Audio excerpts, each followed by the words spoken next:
नमस्कार दोस्तों, आपका स्वागत है आपके अपने YouTube channel Vidhi judicial academy में। मेरा नाम है Vijendra Verma and I am the director founder of the Vidhi judicial academy.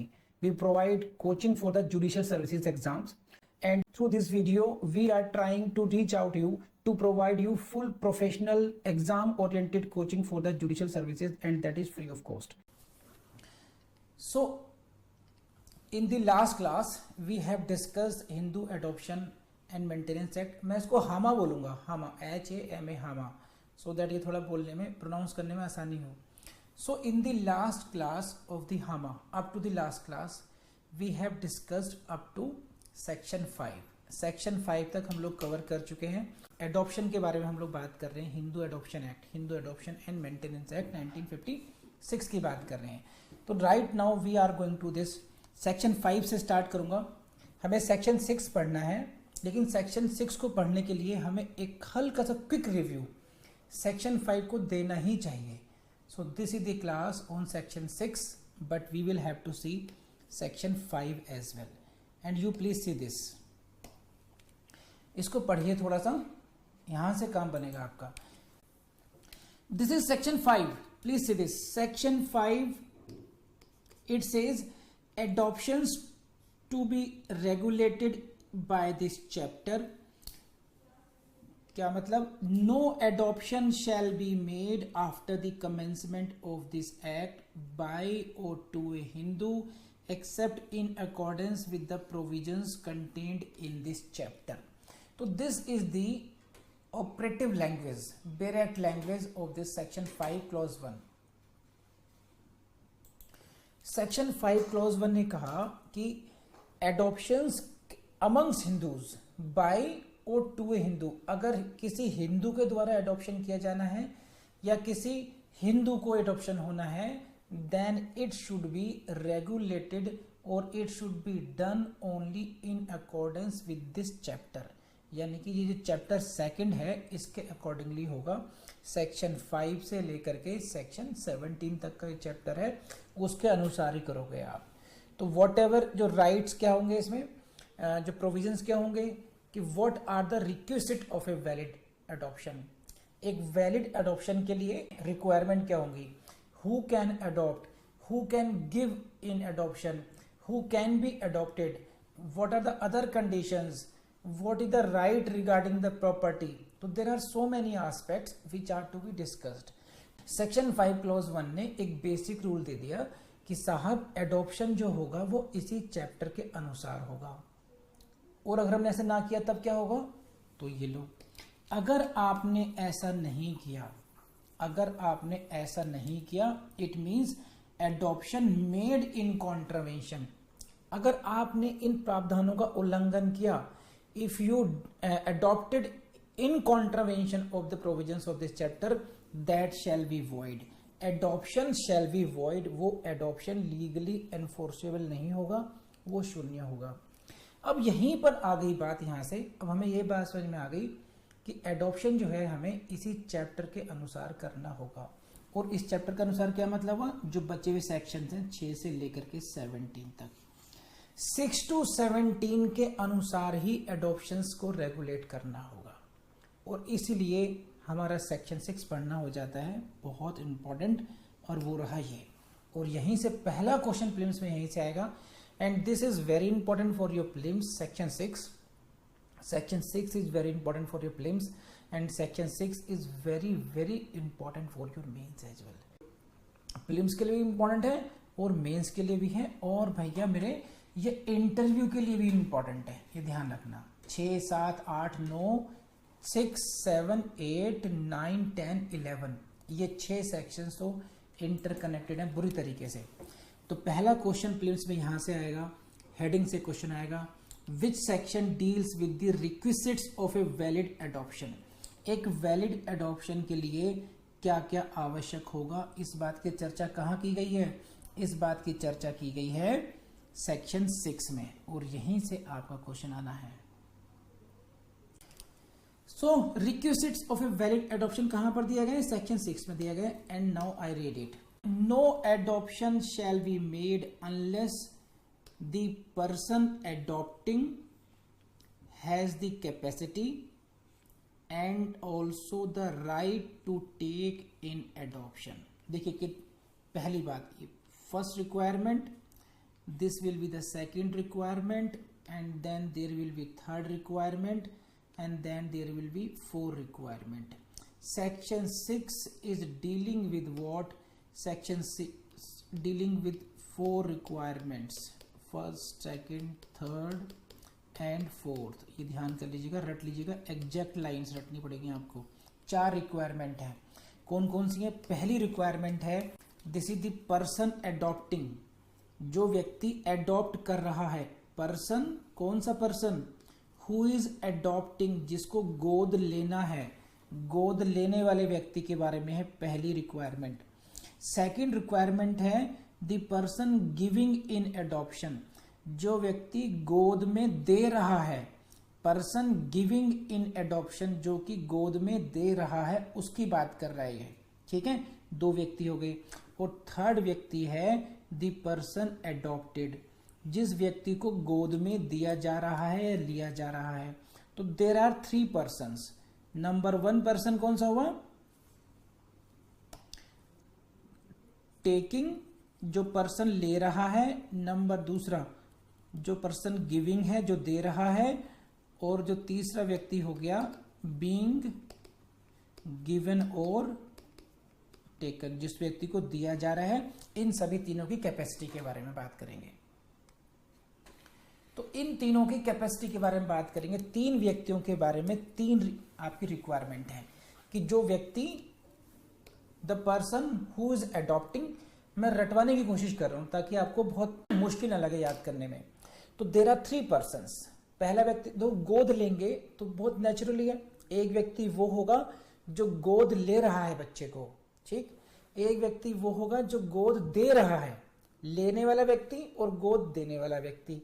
और तीसरा व्यक्ति वो हुआ जिसके की गोद लिया जा रहा है, यानी कि वो बच्चा हुआ जिसको कि गोद में लिया जा रहा है। तो 3 व्यक्ति हैं और 3 रिक्वायरमेंट आपकी इसी से संबंधित हैं। तो पढ़ लेते हैं अब क्या क्या रिक्वायरमेंट है। आई बिलीव कि आपको बहुत ढंग से समझ में बैठ गया होगा दिमाग में। ये क्या है देखिए, see the board, this is the person adopting has the capacity, please see the words and highlight in your bare act. Notes दे दिए गए हैं इसके। Capacity and also the right to take in adoption, right to take in adoption. And this is very important, यहीं से समझ लीजिए।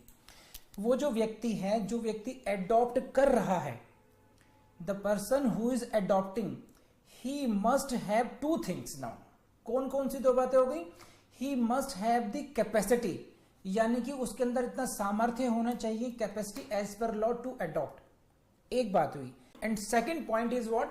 Also the right to take in adoption, उसको गोद लेने का अधिकार भी होना चाहिए। सो कैपेसिटी होना और राइट होना, ये 2 बातें हैं और आपको प्रिय बंधुओं याद करने पड़ेंगे दोनों ही बातें ऐसे, क्योंकि प्रीलिम्स में क्वेश्चन कैसे आएगा देखिए। I give you the question in prelims, the person, लिखिए, please see the question in your prelims. The person adopting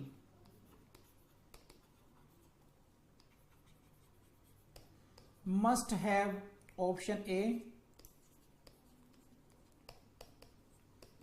capacity to adopt,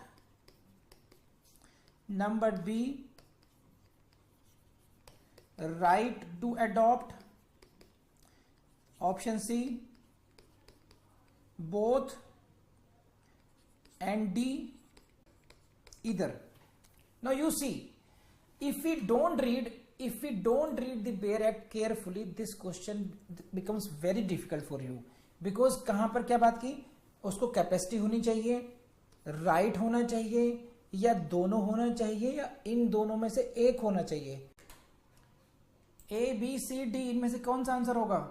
C होना चाहिए both. Why? Because see the language कहां से चलता है पता है? इतनी बारीकी से पढ़ना चाहिए हमेशा आपको। हैज द कैपेसिटी एंड, अगर यहां पे होता और तो हमारा हो जाता इधर। यहां पर क्या शब्द है? Capacity. Capacity and also the right to take in adoption. उसके पास कैपेसिटी भी होनी चाहिए, कैपेसिटी भी होनी चाहिए और क्या होना चाहिए, राइट भी होना चाहिए, तभी वो अडॉप्ट कर पाएगा। तो ये भी हमारी फर्स्ट रिक्वायरमेंट। अब ये जो एडॉप्शन की बात है, ये कैपेसिटी की जो बात है, इसके बारे में हम पढ़ेंगे आगे जाके सेक्शन 7 में। Who has the capacity, capacity of male. अब क्योंकि व्यक्ति ये जो व्यक्ति है कैपेसिटी वाला, ये मेल भी हो सकता है, फीमेल भी हो सकता है, तो सेक्शन 7 में पढ़ेंगे, 8 में पढ़ेंगे। फिर हम राइट की बात करेंगे, राइट किसको है और किसको नहीं है, तो सेक्शन 11 में चले जाएंगे, है ना। तो वो हम बाद में पढ़ेंगे। सिर्फ इतना ध्यान रखना है, दोनों शब्दों का कैपेसिटी एंड राइट दोनों चीजें होनी चाहिए। यानी कि अधिकार, कैपेसिटी में क्या पढ़ेंगे हम लोग कि वो व्यक्ति साउंड माइंड का हो, साउंड माइंड का हो और माइनर ना हो। तो हर वो व्यक्ति जो साउंड माइंड का है और माइनर नहीं है वो अडॉप्ट कर सकता है। तो ये तो केवल बात आई कैपेसिटी की, ठीक है। लेकिन साथ ही साथ उसको अधिकार भी होना चाहिए। किन्हीं पर कुछ सर्कमस्टेंसेस ऐसे हो सकते हैं कि you have capacity, you have sound mind, you are not minor, it means you have the capacity, still फिर भी आपके पास गोद लेने का अधिकार नहीं हो सकता। You don't have the right to adopt. There are certain circumstances जो हम लोग पढ़ेंगे, इसलिए मैं बार बार कह रहा हूं कि ए पर्सन में हैव कैपेसिटी। एक एक अक्षर समझाऊंगा आपको मैं, और एक एक अक्षर समझना भी चाहिए आपको। तो a person may have capacity, a person may have capacity but he may not have right to adopt. तो you can adopt a child when both conditions are satisfied. Number 1, you have the capacity, number 1, and number 2, you have also the right to adopt. Right to adopt नहीं है तो आप adoption नहीं कर पाएंगे even though you have the capacity to adopt. तो please let me know ये बात आपको अच्छी तरह समझ में आई नहीं आई। This is the first requirement, ये मैंने आपको लॉक कर दिया। Now I will move it to second. Please come on. Now I come to the next part. This is person giving in the adoption. ये हुआ second व्यक्ति, has the capacity to do so. Now यहाँ पे से you see, यहाँ पर क्या देख रहे हैं केवल, the only word here is what, only here word is here what, has the capacity to do so. Here the word right is missing. सही है, here word right is missing, यहाँ ध्यान रखना। तो इसी को इसी संदर्भ में पढ़ेंगे। इतनी टेक्निकलिटी के साथ आपको डायरेक्ट पढ़ना चाहिए। There were 2 words in clause 1, what, capacity and right. Here it is what, he must be having the capacity. तो अगर एक्स व्यक्ति वाई को बच्चा दे रहा है एडॉप्शन में, तो why should have what, capacity and right both, and x should have only capacity. कर लेंगे आप लोग, और इनकी चर्चा हम अभी आगे करेंगे, ठीक है। 7, 8, 9, 10, 11 में यही बात होगी कि किसकी कैपेसिटी है, नहीं है, क्या राइट है, क्या नहीं है। तो अभी हम सेक्शन 6 को फोकस करेंगे। और उसी तरीके से ये रहा थर्ड। ये थर्ड व्यक्ति कौन सा था, जिस व्यक्ति को गोद लिया जाना है। Please see the third clause. The person adopted, यानी कि जो गोद लिया गया बच्चा है, is capable of being taken in adoption. वो व्यक्ति भी गोद लिए जाने योग्य है। तो गोद लिए जाने योग्य बच्चा होना चाहिए। जो इसमें आपको बनेंगे, जो आपका सेक्शन 10 है, आपका सेक्शन 10 में है person who may be adopted. Person giving in adoption मिलेगा आपको सेक्शन 9 में मिलेगा, समझे। सेक्शन 9 पढ़ेंगे, इसके लिए सेक्शन 9 पढ़ेंगे, और 7 and 8 यहां पर हो गए पहले क्लॉज के लिए। 7, 8, 9 and 10, and please come to the fourth. The adoption is made in compliance with the other conditions mentioned in this chapter. तो ये जो फोर्थ है, ये जनरल बात है कि इन तीनों की कैपेसिटी, राइट देखा जाएगा, योग्यता देखी जाएगी, एंड इसी के अतिरिक्त कुछ अन्य शर्तें भी हैं, अदर कंडीशंस भी हैं जिसका पालन करना होगा। Adoption is made in compliance with the other conditions. तो इसमें क्या खास बात है, मान लीजिए लक्ष्मी शर्मा मैडम को एक बेबी, एक बच्चा गोद लेना है, ठीक है, ऐसा एज्यूम करते हैं हम। Then what she will have to do, she will express her desire. समझिए हमारे जो वकील साहब हैं, शशांक शेखर साहब हमारे वकील साहब हैं, तो लक्ष्मी शर्मा मैडम कहेंगी वकील साहब बताइए हम एक बच्चे को गोद लेना है, तो कैसे ले लें, किसी को भी ले लें क्या? कह रहे नहीं नहीं मैडम आप हिंदू हो, यस, तो देखो आपको क्या करना पड़ेगा, सेक्शन 5 पढ़ना पड़ेगा हिंदू एडॉप्शन एक्ट का। वो ये कहता है स्ट्रिक्टली और स्ट्रिक्टली, जो सेकंड चैप्टर है हिंदू एडॉप्शन एक्ट का उसी के अनुसार आप लेंगे, वरना गलती मत कर देना, वरना जो आपका एडॉप्शन है वो इनवैलिड हो जाएगा। कह रहे ठीक है साहब, फिर हम सेकंड चैप्टर पढ़ लेते हैं। तो फिर रिक्वायरमेंट क्या क्या है? तो रिक्वायरमेंट क्या है, देखो एक व्यक्ति होगा ए जिसको कि बच्चा लेना है गोद, उसको हम बोलेंगे the person taking in adoption. तो that person must be having capacity C and he must have the right. तो अच्छा सर ये बताइए क्या मैं कैपेबल हूं? तो अब आई लक्ष्मी शर्मा। तो लक्ष्मी शर्मा मैडम से कहा जाएगा कि मैडम देखो इसके लिए पढ़ लो सेक्शन 7 एंड 8। अगर मेल है तो वो सेक्शन 7 पढ़ेगा और फीमेल है तो सेक्शन 8 पढ़ ले, उसको ये पता चल जाएगा कि क्या वो गोद ले सकता है या नहीं ले सकता है, उसके अंदर लीगली वो कैपेसिटी है या नहीं है, और उसको राइट है या नहीं है ये भी देखना पड़ेगा। वो हम क्यूमुलेटिवली देखते हैं, ठीक है। और लेना किसका बच्चा है? कह रहे ये पड़ोस का बच्चा लेना है, उसका नाम क्या है? बी है बच्चा। तो ये भी देखना पड़ेगा कि क्या उसकी कैपेसिटी है, क्या उसकी सामर्थ्य है कि वो आपको बच्चा गोद दे भी पाए या नहीं दे पाए। तो it will be seen weather he has the capacity और नॉट, तो ही विल सी द सी। और बच्चा किसको लेना है कि साहब वो जो बच्चा है उसका नाम है बेबी, इसको लेना है।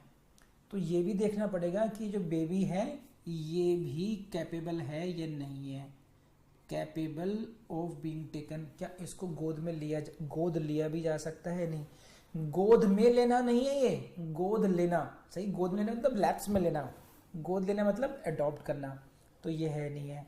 अच्छा लक्ष्मी शर्मा ने कहा कि सर बस ये देखना है ए बी और बेबी को देखना है। करें नहीं, there are certain other conditions as well. कुछ बेबी के लिए हम जाएंगे सेक्शन 10 में, बी के लिए जाएंगे सेक्शन 9 में। तो अदर कंडीशंस कहाँ मिलेंगी? तो उसके लिए पढ़ना पड़ेगा आपको सेक्शन 11। तो सेक्शन 11 भी पढ़ना पड़ेगा, तो सेक्शन 11 की शर्तें पूरी करनी पड़ेंगी। तो इसका मतलब क्या हुआ कि आपको 6, 7, 8, 9, 10, 11 ये 6 सेक्शंस हैं, इन्हीं के अकॉर्डिंगली ही आप एडॉप्शन कर पाएंगे, वरना आपका जो एडॉप्शन है वो इनवैलिड हो जाएगा या वो वॉइड हो जाएगा, that will not be legally enforceable. Please let me know अब आपको बहुत अच्छी तरीके से बात समझ में आ गई या नहीं आ गई। अब हम लोग मूव ऑन करेंगे नेक्स्ट सेक्शन पर फिर। और आपसे एक अच्छी सूचना शेयर करनी है मुझे, आपके लिए कॉन्फिडेंस जनरेटिंग होगी। वो हमारी एक स्टूडेंट हैं, उनका नाम है महिमा सैनी, ठीक है, और वो ऑनलाइन स्टूडेंट रही हैं, ऑनलाइन फर्स्ट टाइम है। उन्होंने ज़िंदगी में केवल एक ही अटैम्प्ट लिया है जुडिशरी का, सेकंड अटैम्प्ट लिया ही नहीं। And now she called me yesterday, she is finally selected. First time में प्रीलिम्स, फर्स्ट टाइम में मेंस, फर्स्ट टाइम में इंटरव्यू और फर्स्ट टाइम में ही finally selection, final selection in the first, जो मैं आपसे कहता रहता हूँ। और अगर आप उस लड़की से बात करेंगे, उसका पूरा वेबिनार कराऊंगा मैं आपको, आपसे पूरे उससे आप क्वेश्चन भी पूछना उससे, देन एक चीज आपको क्लियर हो जाएगी, जिसे कहते हैं अंधभक्त होना। जैसे द्रोणाचार्य के लिए अर्जुन रहा होगा, है ना, उसको जैसा कह दिया गया, जो कह दिया गया, शी डिड डिक्टो, उससे बाहर कभी नहीं गई, कोई कंप्लेंट नहीं, कोई कुछ नहीं, सर ने जैसे बता दिया सर ठीक है बस। कभी कोई क्वेरी आई, सर इसको कैसे करना है, इसको ऐसा कर लेना। And now she so happy, उसकी फैमिली इतनी हैप्पी है कि सर दूर बैठे बिठाए, सोचो मुंबई की लड़की रहने वाली है, आज तक यहाँ पर कभी आई नहीं, बहुत ज़्यादा इंटरेक्शन नहीं है, केवल वीडियो क्लासेस से, एंड फर्स्ट अटेम्प्ट हुई। तो मैं आपसे क्यों कह रहा हूँ ये सिर्फ इसलिए कह रहा हूँ कि जब वो कर सकते हैं तो आप क्यों नहीं कर सकते हैं। और आप देखोगे बहुत सारे रिजल्ट्स आपको फाइनल रेट्स मिलेंगे। इंटरव्यू तो काफी लोग दे रहे हैं बिहार में, यहाँ पर वहां पर, तो अभी हम लोग बहुत प्रचार नहीं करना चाह रहे उसका। मैं सिलेक्शन तो होंगे ही, आपके भी होंगे, मैं तो उनमें काउंट करने की कोशिश करता हूं कि फर्स्ट टाइम में क्या उपलब्धि आई है। तो मैं सिर्फ बीच में मैंने रोक दिया, एक सेक्शन मेरा कंप्लीट हो चुका, दूसरे पर काम ऑन करना है कि have faith in your self, have faith in your mentor, and I have shown you the results. मैंने रिजल्ट्स भी शो कर दिया आपको। आप प्रीवियस ईयर से क्वेश्चन पेपर जाके सॉल्व कीजिए, किसी भी जुडिशरी का एग्जाम हो, उससे भी आपको आइडिया लग जाएगा कि जिस पैटर्न पे मैं पढ़ाता आया हूँ वैसा हो रहा है नहीं हो रहा है, समझे। तो प्लीज अब आप लोग जाग जाइए। अब मैं चाहता हूं कि मैं ये इन्फॉर्मेशन आपके लिए शेयर करूं कि यस मेरी वो स्टूडेंट है या मेरा वो स्टूडेंट है और उसने ये धमाका कर डाला। और मैं ये आपको एश्योर कर सकता हूं कि मैंने जितना पढ़ा करके रिकॉर्ड करवा दिया, that is more than sufficient. वो लड़की इससे कम पढ़ करके जज बनी है। आप इस बात को समझिए।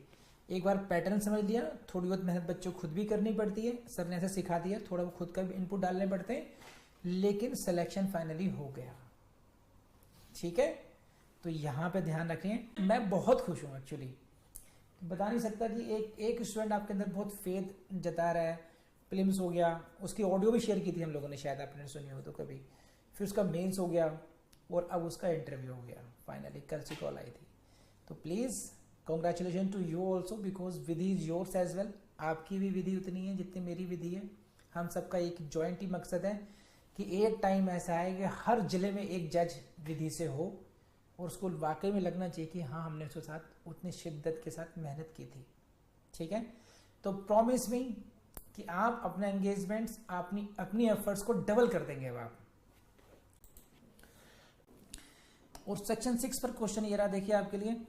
Under this section requisite of a valid adoption have been laid down. Section 6 की हेडिंग से क्वेश्चन उन्होंने पूछ लिया आपसे।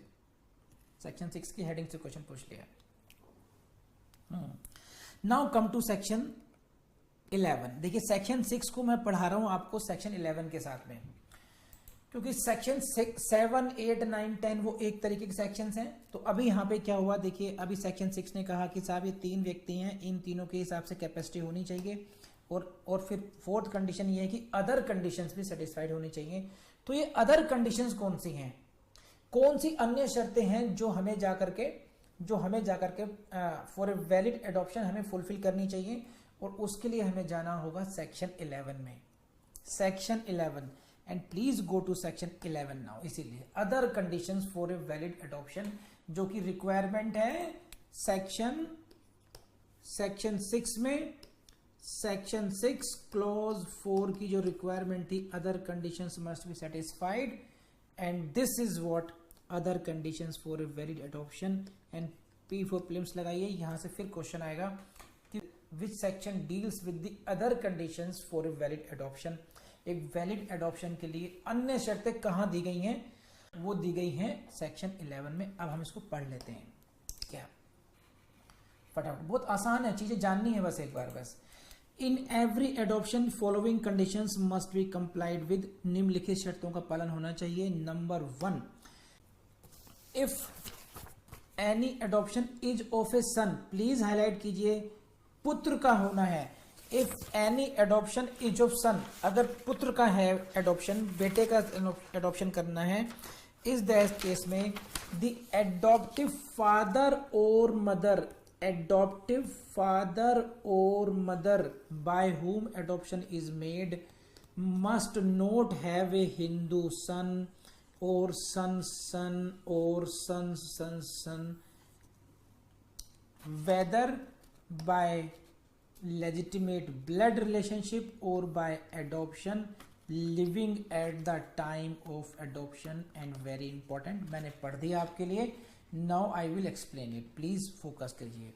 पहली बात क्या है, if the adoption is of son, तो ये पहली कंडीशन है आपकी। This is the first condition in section, first condition है सेक्शन 11 की, सेक्शन की।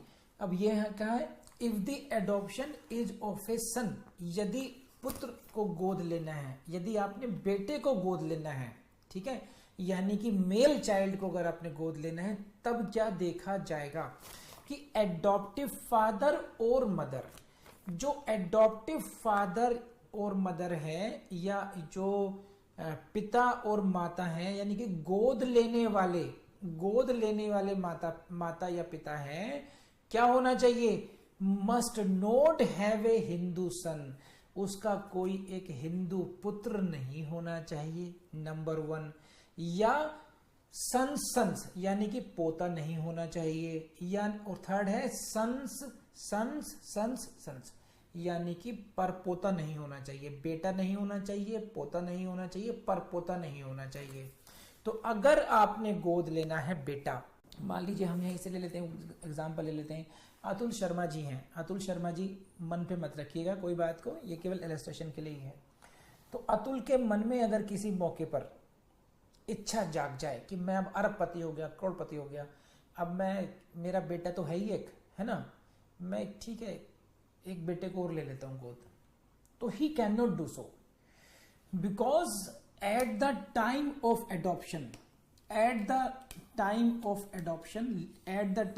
Adoption he has a Hindu son living, उसका अपना एक पुत्र, जीवित पुत्र है, जीवित हिंदू पुत्र है।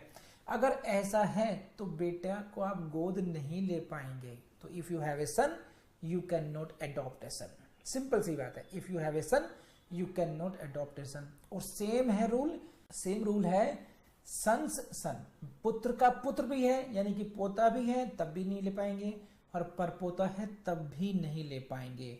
और वो पुत्र, पोता, परपोता कैसे हो, इट इज नॉट नेसेसरी कि वो लेजिटिमेट ब्लड रिलेशनशिप से हो, कि वो रक्त संबंधी हो, वो एडॉप्शन के द्वारा भी हो सकता है। तो पहले ये समझिए लेजिटिमेट ब्लड रिलेशनशिप का क्या मतलब है। लेजिटिमेट ब्लड रिलेशनशिप कि अगर बच्चा आपके सगे पुत्र का यानी कि आपके पुत्र का, आपका पुत्र यानी कि आपका रक्त पुत्र है जिसको आपने जन्म दिया है, ठीक है, वो भी है जीवित, तो आप पुत्र नहीं ले पाएंगे। या आपने एडॉप्ट किया था बच्चे को, आपने एक लिया बच्चे को, गोलू को गोद ले लिया आपने, ये क्या है, गोलू नाम का बेटा है आपका मन कर रहा है कि ना कुछ रौनक नहीं आई घर पर, तो मुझे अब दूसरा बेटा और लेना है, उसका नाम है मोलू। तो जब मोलू का आप एडॉप्शन लेने की कोशिश करेंगे तो क्योंकि गोलू ऑलरेडी आपके कुंडली में बैठा हुआ है तो फिर वो मोलू को आने नहीं देगा, क्योंकि देयर इज ए लिविंग सन, जीवित पुत्र है आपका। लिविंग कब, eight the time of adoption, adoption करते समय आपका एक जीवित पुत्र है, भले ही वो दत्तक पुत्र हो, even though he is a adopted child, but वो आपका अब पुत्र है, उसको आपका नेचुरल पुत्र ही माना जाएगा, इसलिए आप पुत्र को अडॉप्ट नहीं कर सकते हैं। तो प्लीज लेट मी नो ये बात आपको समझ में आई या नहीं आई। वीडियो आपने देखा, thank you very much. And फिर एक टिप देता हूं आपको, देखिए, तो टिप ये है कि आपने अगर एक सब्जेक्ट कवर कर लिया है तो उस सब्जेक्ट का प्रीवियस ईयर्स का क्वेश्चन पेपर अपना सॉल्व कीजिए और फिर देखिए कितने क्वेश्चंस आपसे सॉल्व नहीं हुए हैं, और जितने क्वेश्चन सॉल्व नहीं हुए हैं फिर एनालिसिस कीजिए क्यों नहीं हुए, आपको डाउट था, आपको याद नहीं था, तो फोकस केवल उन्हीं पर करना है जो क्वेश्चन आपके सॉल्व नहीं हुए। जो क्वेश्चन सॉल्व हो चुके हैं उनको आप केवल रिवीजन में ले जाइए, and now start focusing only on the questions which you could not solve, और फिर देखना धीरे धीरे नंबर ऑफ क्वेश्चंस आपके रिड्यूस होने शुरू हो जाएंगे, और आपका जो मकसद होना चाहिए वो 100% परफॉर्मेंस पर होना चाहिए, और आप कर सकते हैं ऐसा, ये हमेशा विश्वास रखना है आपने, ठीक। और अब क्या करेंगे आप लोग, आपको पता है, go to the next video. Thank you.